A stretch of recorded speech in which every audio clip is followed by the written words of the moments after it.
Thank you very much.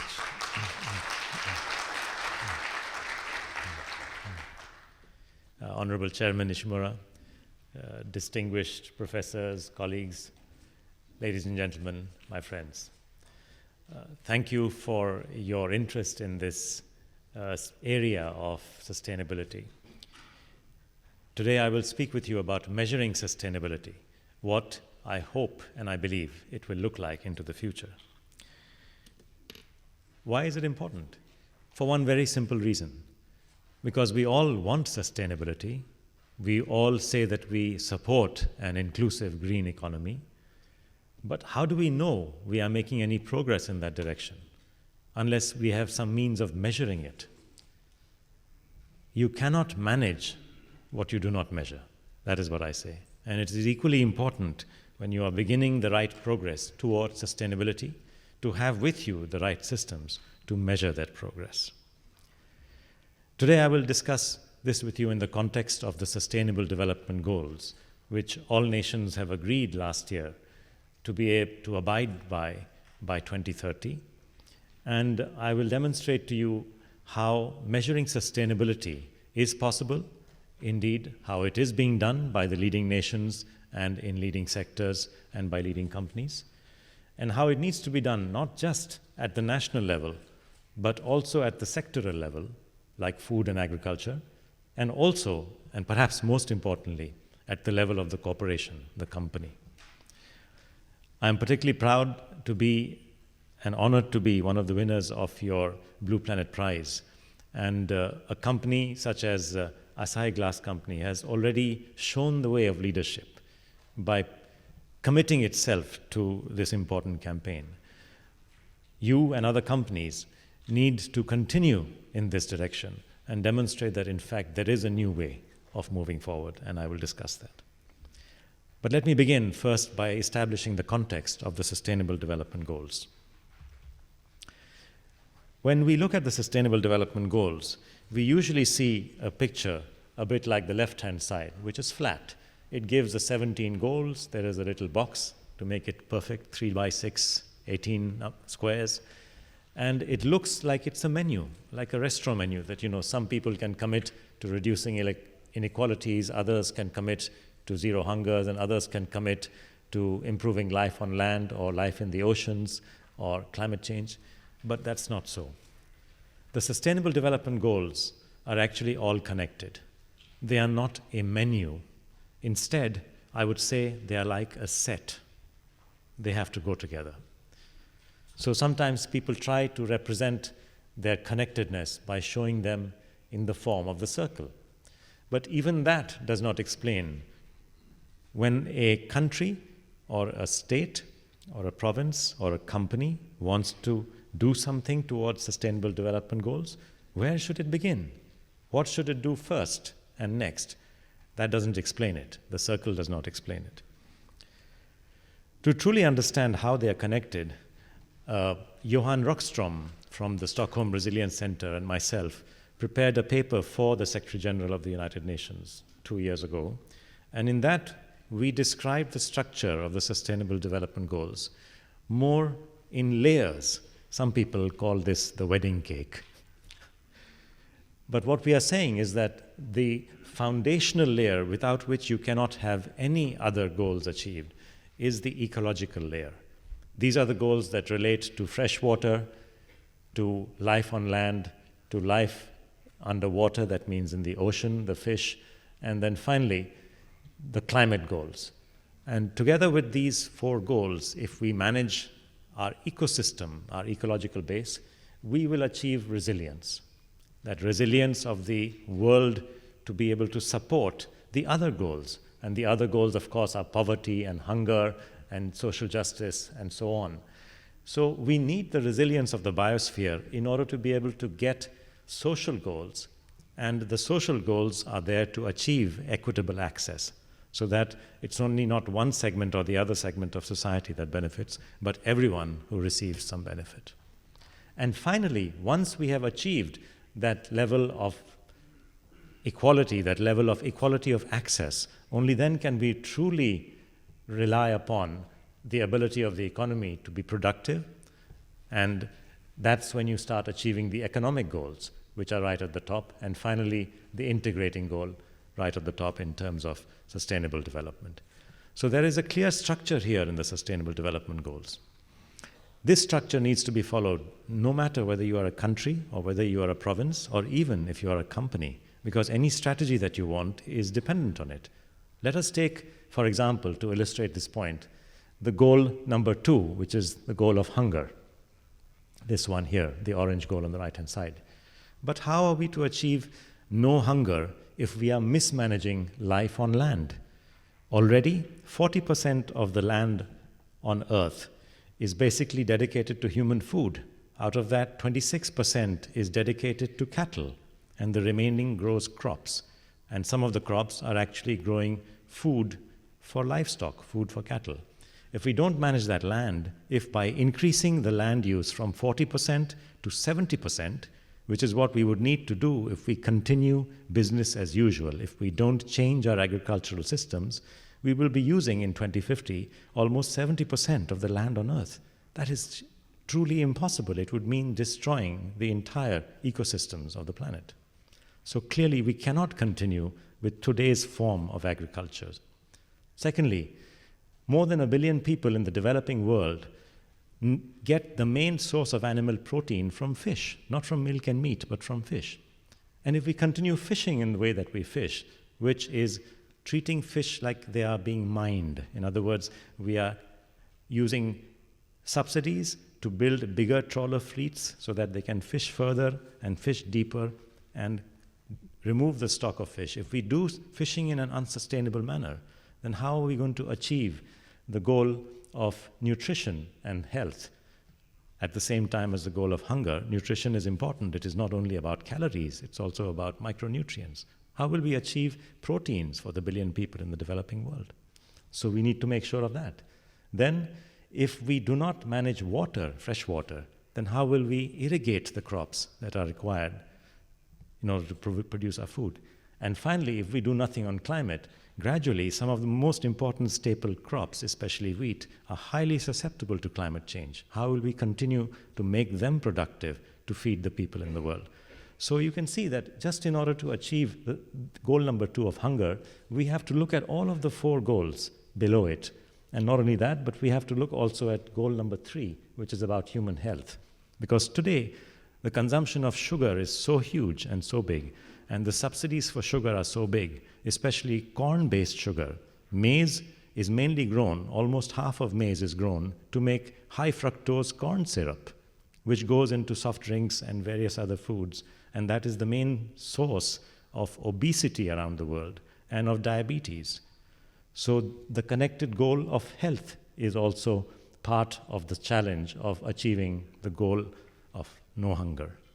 So you see, in this way, beginning at the bottom, we can understand how we progress towards goal number 2 and goal number 3. And once these are achieved, then we can have an economy in which people can progress and purchase and therefore achieve economic progress.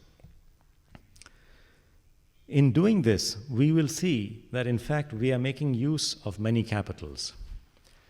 In order to have good health and in order to have knowledge about how to manage, we need education and skills, that is human capital. In order to manage systems properly, we need law and order, good taxes to be able to finance the government, and norms and customs, good behavior between citizens in a country and between countries. We need, of course, physical capital. Energy is important. We need infrastructure.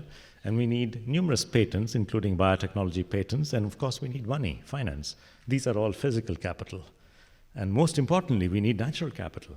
Because without that natural capital, which is the target of goals number 6, number 13, number 14, number 15, how are we to achieve any of the other capitals? When we say that the country is progressing, what we really mean is that the availability of human, social, physical, and natural capital, all of these capitals are growing. That's when a country progresses. Unfortunately, today, we measure progress as growth in GDP. GDP is just the final value of goods and services sold in an economy. So today, if you sell a can of baked beans, or if you sell some more bricks, that is considered progress. Today, if a person who has just had a very expensive divorce then drives in his expensive car and has an accident and then has to be taken to the hospital and then suffers a heart attack, that's good for GDP because you have had medical expenses increase, you have had legal expenses increase, you have had car expenses increase, and lots of insurance has been paid. That's good for GDP. How can you say this is progress? So clearly we are not measuring sustainable progress. To measure sustainable progress, we need to measure these: human, social, physical, and natural capital. This is the difference between measuring wealth and measuring flows. Measuring stocks and measuring flows. There are two different things. We are measuring the wrong things when we look at GDP as a measure of national performance. The good news is that the new kind of measurement that I speak of is already being done. And in fact, it was pioneered and supported by one of the previous Blue Planet Prize winners, Professor Partha Dasgupta. I will talk about it in a minute, but I just want to clarify, what do we mean by these things: physical capital, human capital, natural capital, and social capital? I think we are all in the world most familiar with physical capital. Factories, land, buildings. You even have things like bonds and stocks and securities that you can sell. You have cash in the accounts, you have patents, you have software, you have licenses. These are all examples of physical capital. You can buy them, you can sell them. You can get money for them, and you can use money to buy them and sell them. And these can be owned privately. They can be in private ownership. But you also have physical capital like community centers and community schools and hospitals, which belong to the communities. They may belong to a village or a town, and not everyone can use them, but people from the community can use them. And of course, you also have a lot of public infrastructure which is owned by the government, by the public, which is roads and bridges and public spaces. These are all examples of physical capital. We also have natural capital. Coal and petroleum are what we call dead natural capital because they used to be alive many years ago. They are fossil fuels. You also have minerals like gold and silver and copper and aluminium, which can be found in the soil. But the more interesting kind of natural capital is the live natural capital, the ecosystems of the world, the biodiversity. Some forests ecosystems can be owned privately by individual companies. In Japan, more than 50 companies support private forests and support forests in order to be able to do good for the local environment. There are also community-owned forests, and there are lands which are owned by grazing communities, for instance, to take their cows in common areas around the village. And then finally, and the largest of them, are the public natural capital, which are national parks and sanctuaries, and of course the high seas and the fisheries that belong. My friend Marcus, I'm sure, will be talking a lot about natural capital, which is, if you like, part of the public wealth of nations. Finally, there's human capital, which is the health, as I mentioned, and education and skills of individuals. That is owned privately by the individual. And then there is owned by the community traditional knowledge of herbs and medicines, which can be sometimes converted to private capital by selling patents and licenses to that. And of course, there is public human capital like Wikipedia and books and libraries which are available to the public. So human capital can also be available privately, in community, and in public form. So these three capitals, physical, human, and natural capital, all are capital because they generate incomes. Human capital generates salaries. That's income. Physical capital can generate rents, and licenses can generate rents. And of course, natural capital can be very useful for us because it grows our food, it provides our water. These are very useful things when it comes to supporting the overall economy. Not all of it is visible, but we need to value it, and that's why it is important to value natural capital. It does not trade in markets. None of this trades in any market. None of this trades in any market. We don't need markets and prices to value natural capital. Valuation is a human institution, so we can do that without markets. Finally, there is social capital, which is a kind of binding force which pulls it all together. All of these things which are in private ownership can be bought and sold in markets, but that would not happen unless the market design was good, unless the market regulations existed, unless the etiquette of players in the market was good. And of course, for those who break the laws, it would not work unless we had civil laws and criminal laws to prevent breakage, and we had judicial systems. So social capital is needed at the private goods level as well.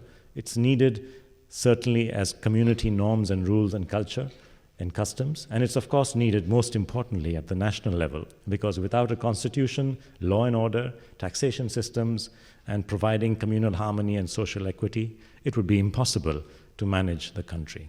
So these are all the kinds of capital that we are using, 4 different kinds. And this is what, when we measure it, and this measurement has been done by the United Nations University, in fact, and I'm honored and proud to be here, therefore, to talk about this, by the UN University and by the United Nations Environment Program.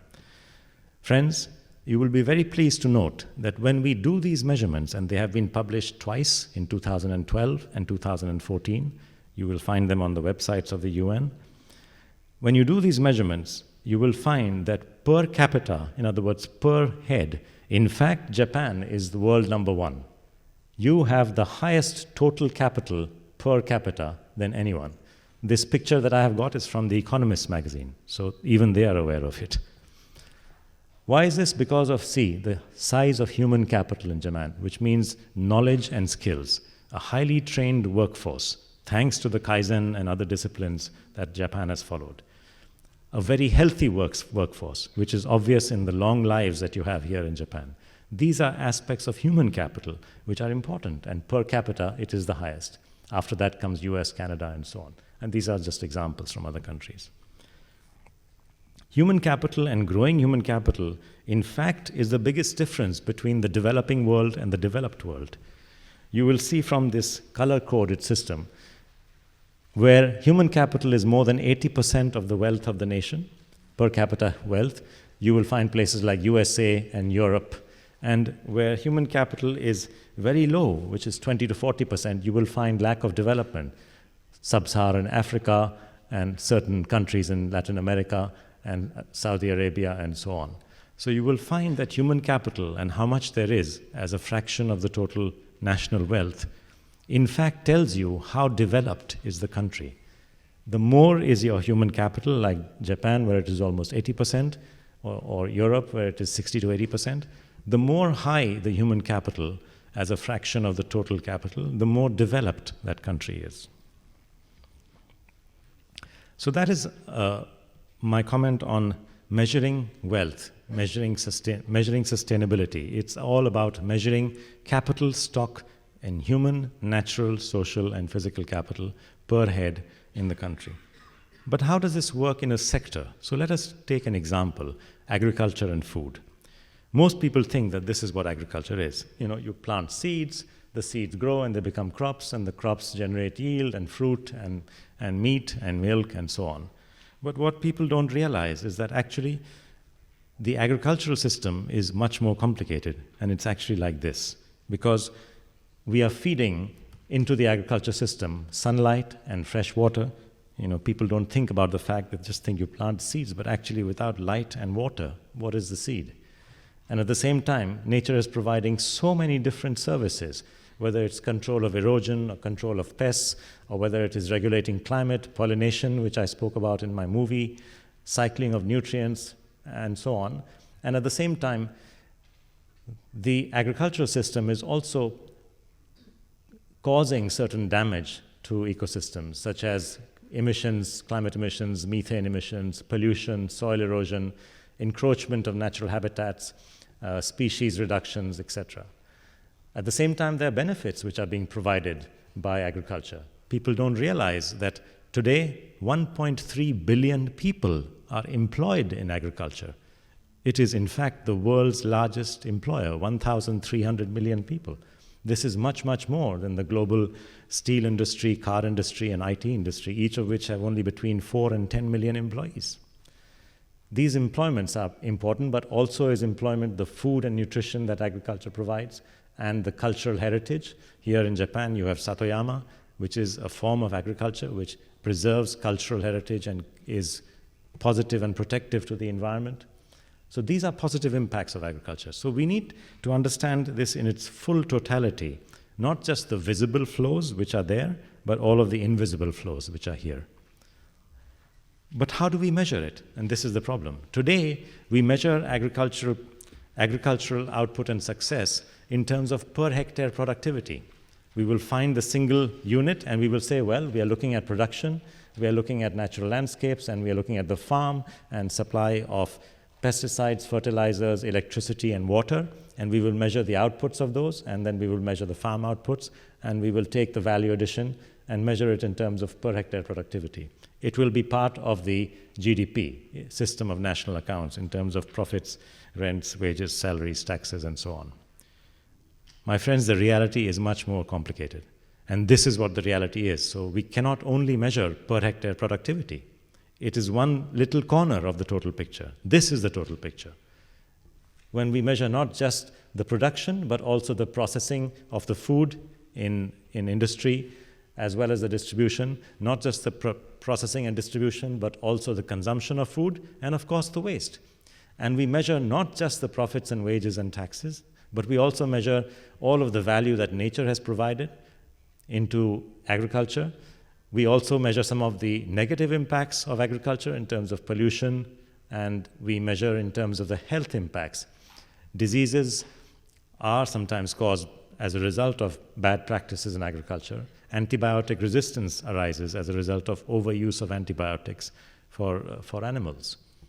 And finally, of course, there are social and resilience and risk dimensions as well. So the real way of measuring performance in agriculture and food systems is all of the above. It's not just one little corner of narrow per hectare productivity. See how different the reality is compared to what we are actually doing right now. To measure sustainability, we need to take this holistic approach, this full picture approach. Only then will we be able to understand whether a system is good or bad. For example, we can understand if we use the holistic valuation framework, which is being developed by the TEEB for Agriculture and Food Study, which I'm special advisor to. If we take that framework, then it will give us a more clear idea of questions like, oh, is this kind of milk, which is made from cows locally better, and this kind of meat from local beef, or is it better to get the milk from New Zealand and the beef from Venezuela or Argentina? It can answer questions like that. Or it can answer questions saying that, oh, what is better, the normal kind of rice or the rice grown in Satayama systems? What is better? You will get a proper answer to that. Or you can get an answer to policy scenarios. Which is better, to be able to give subsidies for fertilizers and pesticides, or to give subsidies for organic farming and for making compost? How to measure it? This shows the valuation framework will tell you the answers to that. Or finally, what is better? Is the national GDP growth, or are we accounting for stocks of capital? So these are some of the answers to the questions that would be provided by a holistic framework. Finally, I come to speak with you about the sustainability and measuring sustainability at the level of the corporation. So we have gone from looking at the big picture, sustainability and how we measure it at the national level, looking at a sector, to give you an example, which is what I call the eco-agri food systems, in other words, food and agriculture. And finally, how do we measure sustainability for a company? Because a company is not only about profit. Of course it makes profit. If it did not, then its shareholders would run away. A company has to make profit. That is financial sustainability. But in addition to financial sustainability, there are many other kinds of impacts that a company has. And already there has been a lot of progress in the way that companies report on sustainability. But in fact, what we are finding is that this progress is making life quite complicated. Because not only do we have financial reporting, which is once a year, balance sheet and profit and loss account and all the disclosures that go with it, we also have a whole range of non-financial reporting, some of which is in the form of sustainability reporting in terms of the negative and the positive impacts. For example, the sustainability reporting that is done by GRI, the Global Reporting Initiative. The Global Reporting Initiative is now coming out with a set of standards with which to measure sustainability, but these are all qualitative standards. We also have stakeholder reporting, Of course, a shareholder is also a stakeholder, so some of the stakeholder reporting is financial and some is non-financial. And then finally, we also have CSR reports. Many companies do special separate reports on CSR, their corporate social responsibility actions. And I'm saying to you that all this will go away. All these many, many circles will combine into one circle. And that one circle, and these are all elements of that circle, would be integrated reporting. What we will see as we go forward towards Corporation 2020 is integrated reports. Reports where everything, whether it is financial sustainability or other kinds of sustainability, are measured together, reported together in one report. And this is possible. So we will have considerations like all the 4 dimensions of wealth being captured. We will be measuring productivity, equitable access, security of the capital classes. And of course, we'll be measuring all the 4 capitals. Is this possible? Yes, my friends. It is not only possible, it has already begun. We have got good guidance on this from the Natural Capital Protocol that was published in July this year in London. The Natural Capital Protocol was the result of 2.5 years of very good effort by the Natural Capital Coalition, which consists of more than 210 members today, and more than 38 of them actually contributed to writing this Natural Capital Protocol, which is one common unified standard for how should a company measure its impacts on nature, measure its dependencies on nature, and also measure what are the impacts on the company of how it uses nature. So all of this is given in the Natural Capital Protocol. I'm very pleased that the origins of the Natural Capital Protocol are actually the TEEB Business Coalition in 2012, which then became the Natural Capital Coalition, which has now produced this Natural Capital Protocol. Of course, this is totally consistent with what I have just shown you already. What we are doing is to measure all of these impacts and all of the dependencies of the company, not only this box here, but also these other boxes. Sometimes you may be hearing about IIRC, the International Integrated Reporting Council, and you may be wondering, how is it that the IIRC, the International Integrated Reporting Council, talks about 6 capitals when Mr. Pavan Sukhdev and his colleagues and his gurus like Professor Partha Dasgupta only talk about 4 capitals? How is this possible? Well, here is the answer. It is because actually you only need 4 capitals. Those which are financial and physical, those which are human, those which are natural, and those which are social. And in fact, if we go inside this, we will find all of the 6 categories that the International Integrated Reporting Council has set, because what they call financial and manufactured actually are 2 sides of the same coin. You can buy and sell a manufactured asset for money, and you can use money to create a manufactured asset. The natural capital, they have the same. The human capital, they have the same. When they talk about intellectual capital, actually, today everything has intellectual capital. Whether it is this laptop which I'm using here, whether it is this clock that I'm watching here, or whether indeed it is something simple as this glass. I don't know, maybe it is made by Asahi glass, but it has intellectual capital embedded inside it. And therefore, intellectual capital is actually everywhere, and it is also in human capital. So these 4 capitals that I tell you are in fact sufficient.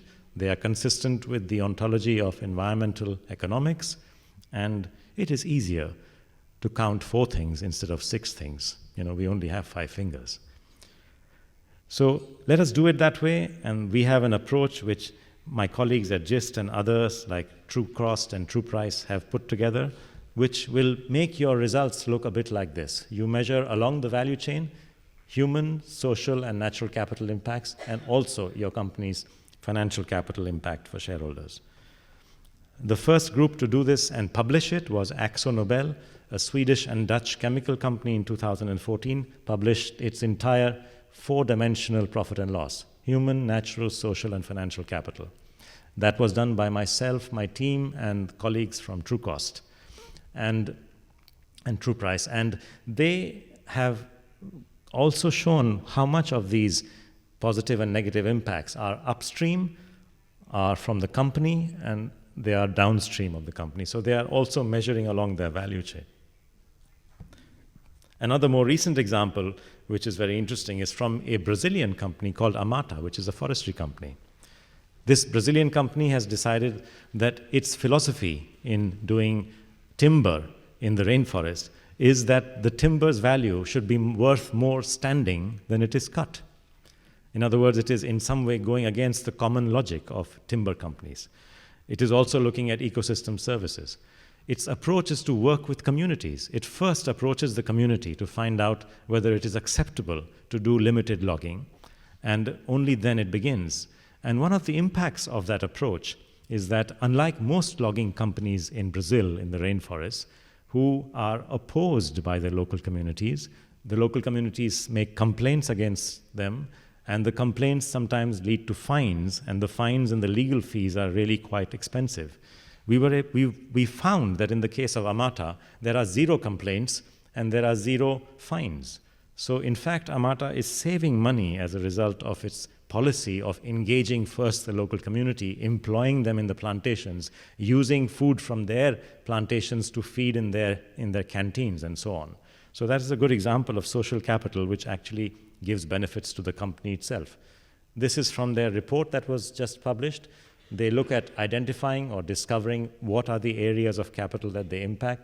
They look at qualifying, in other words, describing them. They look at quantifying in volume terms. For example, their policy is only to take 2 trees per hectare per year. For anyone who knows about logging, that is a very low rate of logging, but that is their philosophy. So they work that through. And then finally, valuation, in other words, measuring the impacts. And they do their impacts along all the 4 categories of capital that I mentioned. This is from their integrated report. So already we have 2 companies which I have explained to you. In addition, other companies who have followed this approach, leaders from around the world, are companies like BASF, the world's largest chemical company, Fibria, the world's largest pulp and paper group, and so many other companies. I'm hoping today that when we are in Japan and making this process familiar with some companies, when I come back next time, maybe I can talk about at least one Japanese company as well, who is amongst this group of leaders, as I'm sure you can be. Thank you very much.